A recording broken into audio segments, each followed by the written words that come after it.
এরই মধ্যে যে সমস্যাটা দেখা দিয়েছে সেটি হলো তারা মার্কিন তাবেদার রূপে দুটো অপকর্ম করেছে। ১ নম্বর অপকর্ম করেছে, তারা নির্বিচারে আফগানিস্তানে হামলা চালিয়েছে, কাবুলে হামলা চালিয়েছে। এই কারণে হলো ডোনাল্ড ট্রাম্প কাবুল আবার দখল করতে চাচ্ছে। এ গেল একটা। ২ নম্বরে তারা যে কাজটি করছে সেটা হলো সৌদি আরবের সঙ্গে তাদের একটা কৌশলগত চুক্তি তারা করেছে যে সৌদি আরব যদি আক্রান্ত হয় তাহলে তারা সৌদি আরবের পক্ষে যুদ্ধ করবে। সাম্প্রতিক সময় সৌদি আরবের একটা ঘাঁটি আছে, মার্কিন ঘাঁটি, সেই মার্কিন ঘাঁটিতে ইরান আক্রমণ করেছে। আর সেটার প্রেক্ষিতে পাকিস্তান ঘোষণা করেছে যে যদি ইরান আবার আক্রমণ করে সৌদি আরবকে, তাহলে সৌদি আরবের সঙ্গে তাদের যে চুক্তি সেই চুক্তি মোতাবেক তাকে এই যুদ্ধে জড়িয়ে পড়তে হবে। এখন ইরানের সঙ্গে যদি যুদ্ধে জড়ায়, ইরান চাচ্ছে যে পাকিস্তান যুদ্ধে জড়াক, রাশিয়া চাচ্ছে পাকিস্তান যুদ্ধে জড়াক, আমেরিকাও চাচ্ছে, ভারতও চাচ্ছে, এমনকি আফগানিস্তানও চাচ্ছে। আর যদি সেই যুদ্ধে জড়ায় তাহলে যেটা হয়, আমেরিকার যারা বন্ধু হয় আসলে তাদের আর কোনো শত্রু দরকার হয় না। এই যুদ্ধে যদি পাকিস্তানের খরচ হয় ১০০ টাকা, বড় জোর ২ থেকে ৩ টাকা দেবে আমেরিকা, ৪ থেকে ৫ টাকা দেবে সৌদি আরব, এরপরে তারা দেবে না।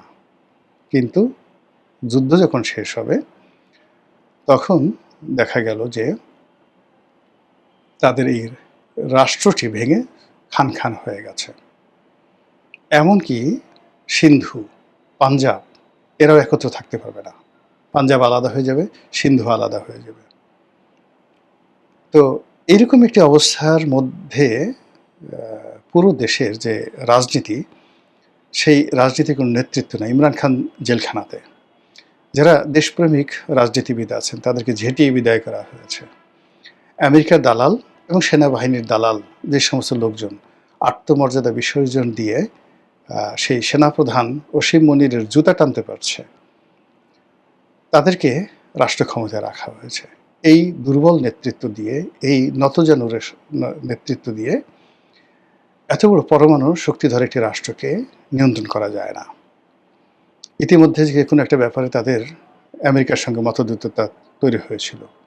ওই সময় আমেরিকা ঘোষণা করেছিল যে পাকিস্তানের কাছে যে পরমাণু বোমা রয়েছে বা পরমাণু প্রযুক্তি রয়েছে ওটা তারা ওখানে রাখা নিরাপদ মনে করছে না, তারা সেখান থেকে নিয়ে আসবে।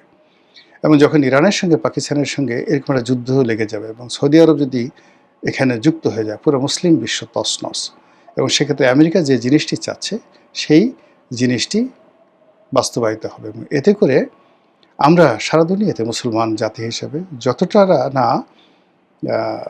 একটু সফলতার মুখ দেখছিলাম বা যতটা আশান্বিত হয়েছিলাম, পুরো জিনিসগুলো মুখ থুবড়ে পড়বে। আর অন্যদিকে বাংলাদেশে পাকিস্তান কেন্দ্রিক, পাকিস্তানকে আব্বা ডাকেন, পাকিস্তান জিন্দাবাদ বলে যারা হুমড়ি খেয়ে পড়েন, তো সেই সমস্ত লোকজন যারা আছেন সেই সমস্ত লোকজনও কিন্তু মানে নতুন করে বিপদে পড়বেন।